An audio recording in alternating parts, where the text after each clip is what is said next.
અમદાવાદ વિમાન ક્રેશની અંદર જે મોત નિપજ્યા છે એમની આત્માને શાંતિ આપે ભગવાન.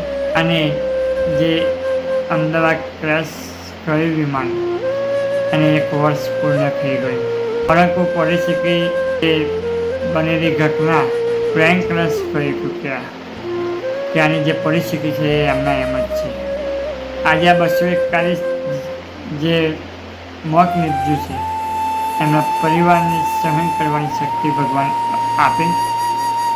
કારણ કે વ્યક્તિ જીવનની અંદર હોય ને, આપણા જીવનની અંદર જે વ્યક્તિ હોય ને એનું મહત્ત્વ આપણને સમજાતું નથી, પરંતુ વ્યક્તિ આપણી વચ્ચે ના હોય ને ત્યારે એનું મહત્ત્વ આપણને ખૂબ જ સમજાતું હોય છે.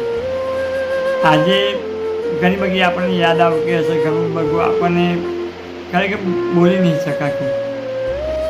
આ જે પ્લેન ક્રેશ થયું એ આવું ફરી બનાવ ના બને તે માટે આપણે પ્રભુને પ્રાર્થના કરીએ છીએ. અને જેના જીવનની અંદરમાં જે જોડાયેલા જે વ્યક્તિઓ હતા એ પ્લેન ક્રેશની અંદર જે આપણા સ્વજનો ગુમાવ્યા છે, લાગણી વ્યક્ત કરી રહ્યા છે. સૌને મારા જય શ્રી કૃષ્ણ.